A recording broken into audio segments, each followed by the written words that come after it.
Hello, everyone. Welcome to Free Grant Education Friday. My name is Crystal Petry, and I have been writing grants for over 15 years, not to date myself, securing multiple $1 million in funding across federal, state, local, and private foundations. I work with nonprofits, entrepreneurs, and for profit organizations to help them build strong, competitive grant funding. And one thing I've seen consistently over the years is that grants are not rejected because they are bad. They are rejected before they're even considered. Today, I'm going to break down why that happens so you can stop wasting time and energy applying for grants that never even had a chance. I am very excited to be offering this free grant education course. I'll be doing this every Friday at 12 p.m. Central Standard Time right here on my YouTube channel. So make sure and tune in, make sure and subscribe to my channel so you will know the next time that I'm live. I will also be taking questions live. So if you have questions about a grant that you are writing or thinking about writing a grant, drop them in the comments below and I will answer them live during this training. Now, in the next 30 minutes, we are going to cover some very important topics. The first one, the top 3 reasons grants get rejected. A real world case study. And as I stated before, I will leave time for questions at the end. So let's get into it. Something that I absolutely love, talking about grants, educating about grants. I am all about grants.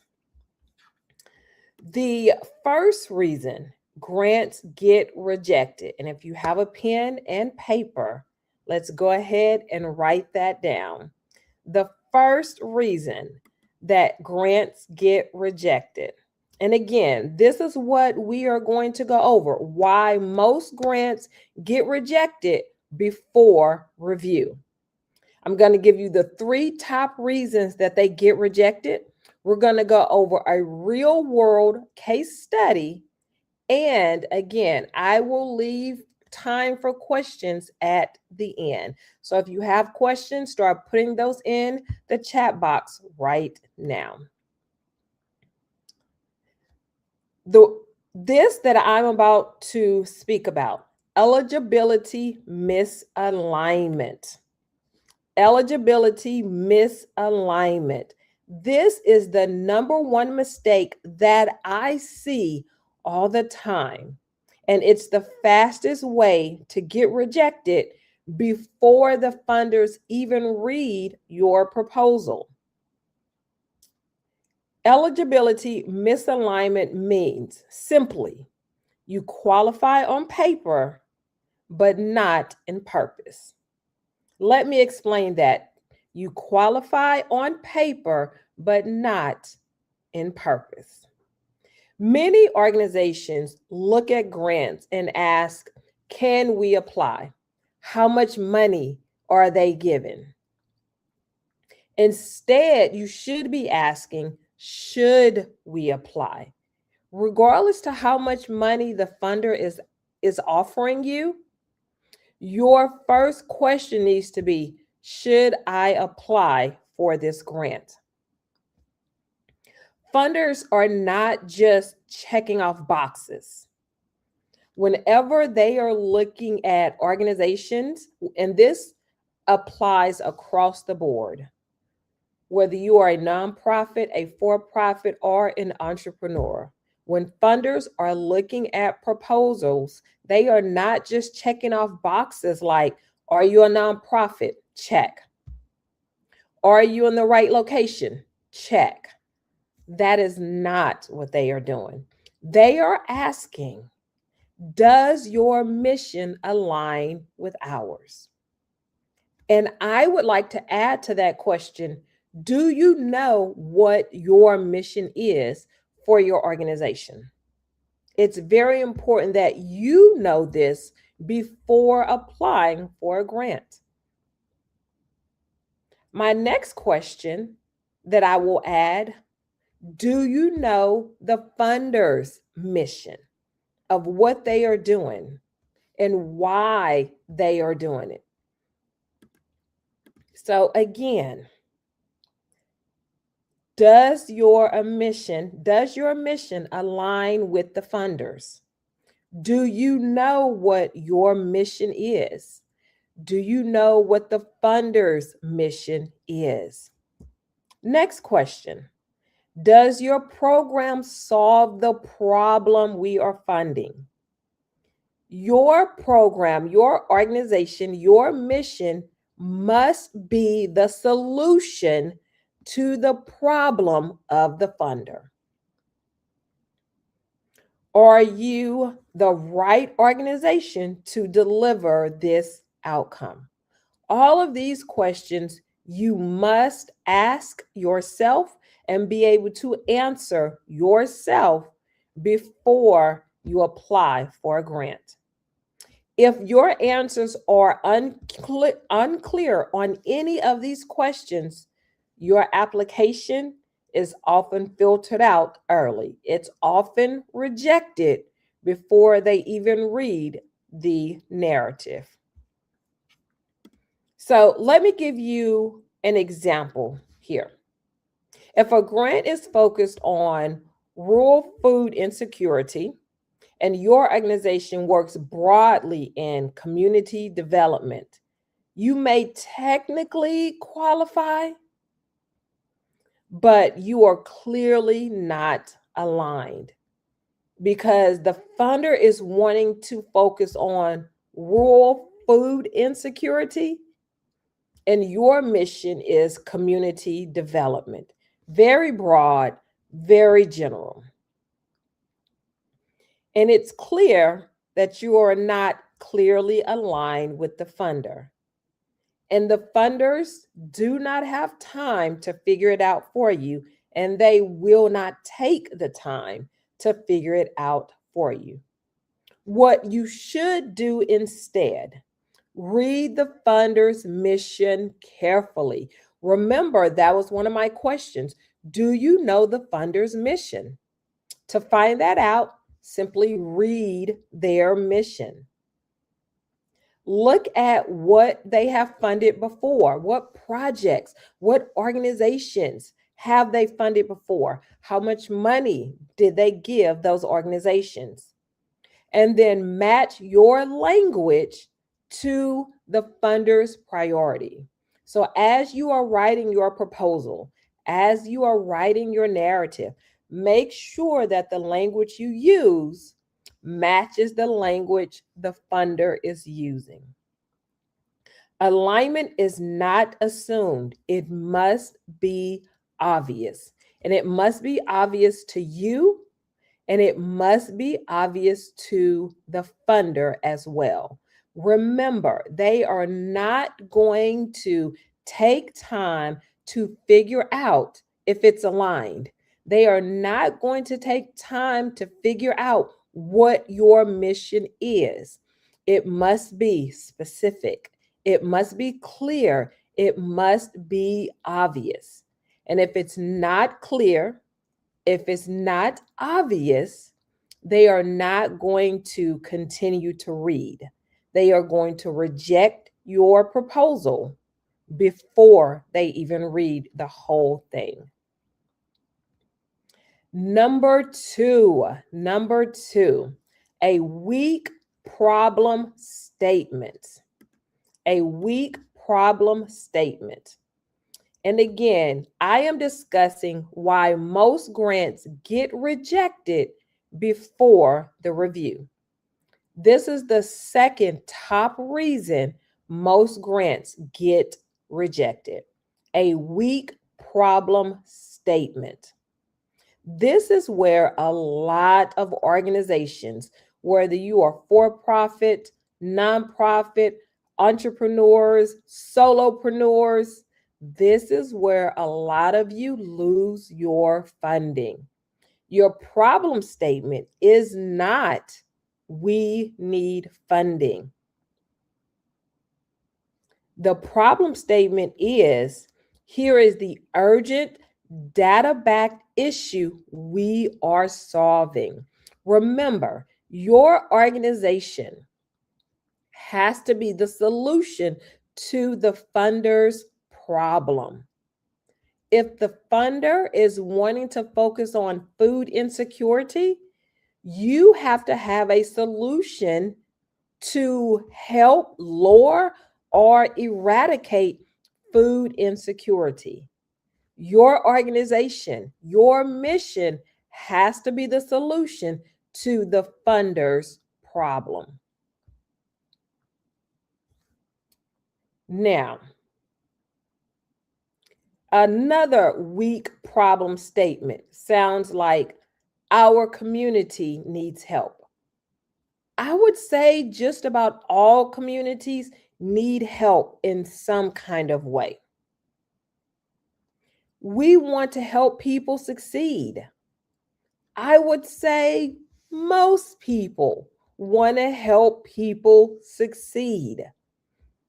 These problem statements are not enough. They are vague, they are indecisive, they are not direct. Funders are looking for specific data, local impact, and clear urgency. Funders are not going to look up the data for your community for you. They are not going to try and figure out the local impact or the state impact for you.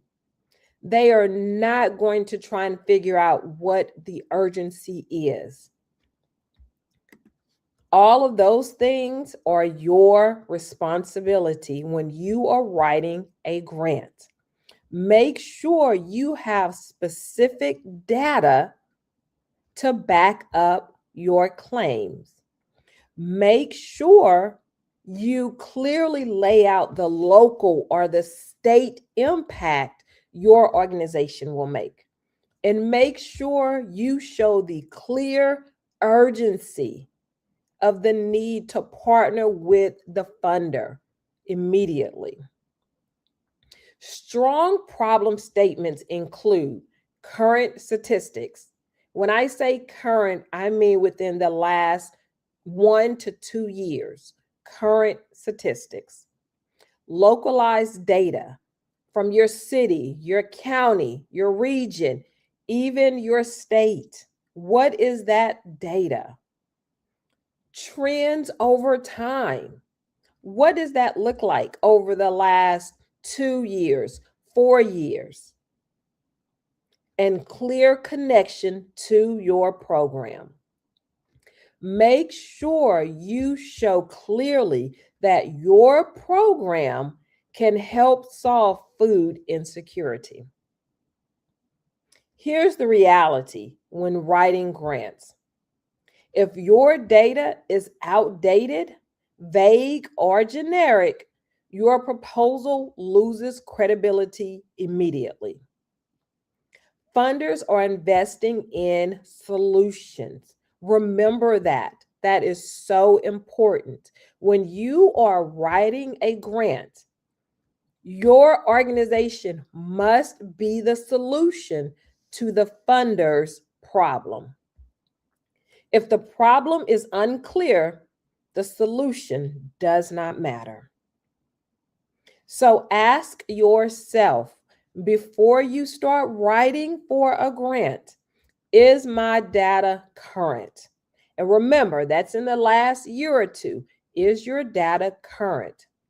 Is it local, city, county, region, state? Is it local? Does it clearly show urgency? If not, that's a gap.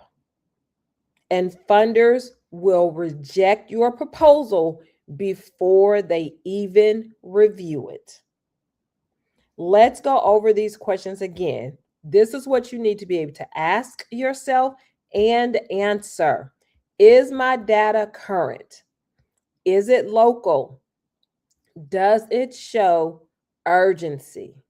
If not, that is a gap, and your application will be rejected.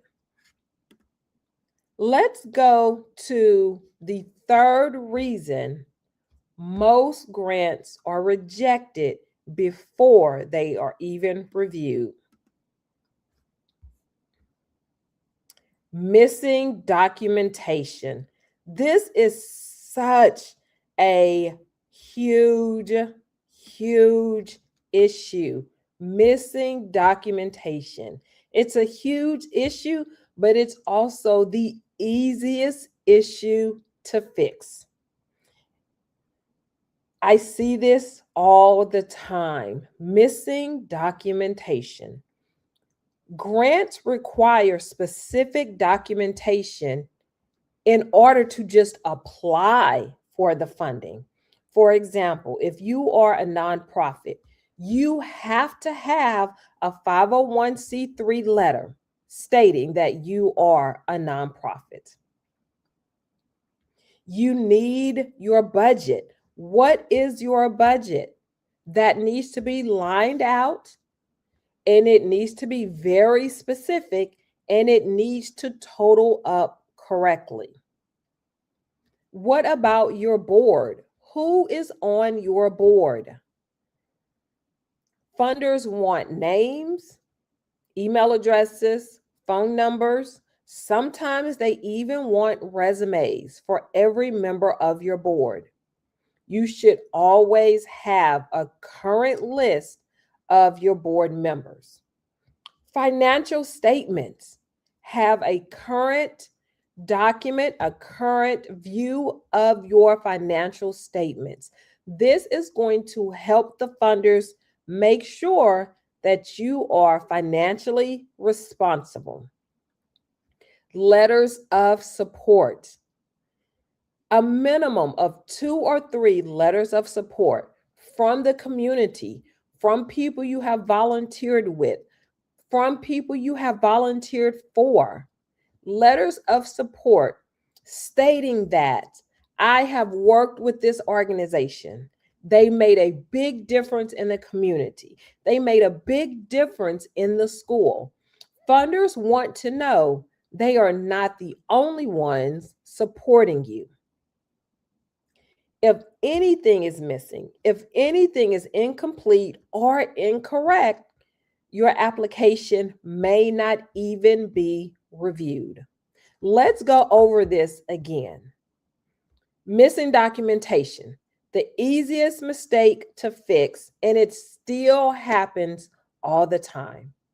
Some of the documentation that funders are looking for, if you are a nonprofit, they want to see a 501c3 letter from the IRS. Any other organizations, nonprofit, for-profit, entrepreneur, they want to see your budget. What does that look like? They want to see your board list. Who is on the board? They want to see your financial statements. Are you financially responsible? And they want letters of support. They want to see that other people support you. If any of these things are missing, and of course, there could be other documents that the funders are looking for, but these are the major ones. If any of this is missing, incomplete, or incorrect, your application may not even be reviewed. No exceptions. Funders are not chasing you down for documents. Here's what happens behind the scenes. And I have been on the other side. Yes, I write grants, I research grants, but I also read and grade grants as well. So I am on both sides of the grant world. And this is what happens behind the scenes. Applications are screened quickly. If something is missing, it gets flagged, it gets removed immediately before anyone reads your narrative. What you should do: create a grant folder ready. Whether you are applying for a grant or you are not, always have a grant ready folder. Make sure all your documents are in there and updated. Make sure everything is labeled clearly. Make sure you have easy access before you apply. Now, some people keep the hard copy paper, which is fine. Some people have a folder on their computer or their laptop, which is fine. Make sure that you are able to easily access all of your documents. Make sure it's clearly labeled. Make sure they are up to date. Remember, preparation saves opportunities. Again, if you have questions, go ahead and drop those in the comment box below, and I will answer those questions.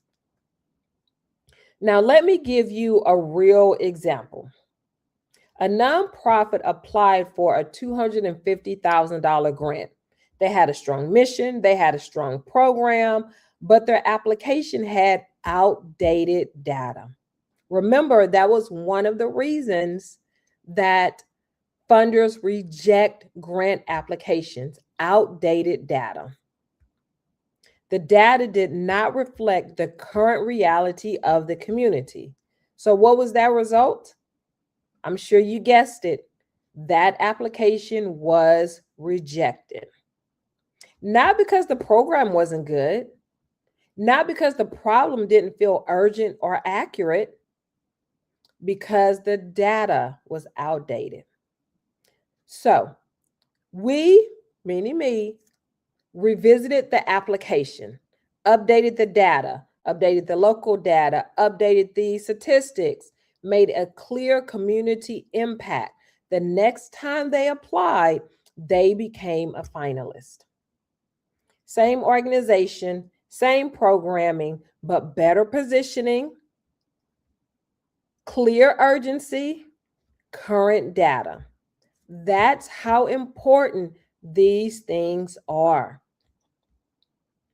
Now, let's go through one last time the top 3 reasons grants are rejected before they are even reviewed. Then I will move on to some of the questions that I have received.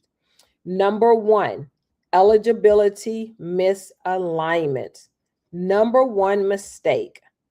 Eligibility misalignment means you qualify on paper, but not in purpose. Number 2, a weak problem statement. This is where a lot of organizations lose funding. Your problem statement is not, we need funding. Your problem statement is, here's the urgent data-backed issue we are solving. Number 3, missing documentation. This is the easiest mistake to fix, and it still happens all the time.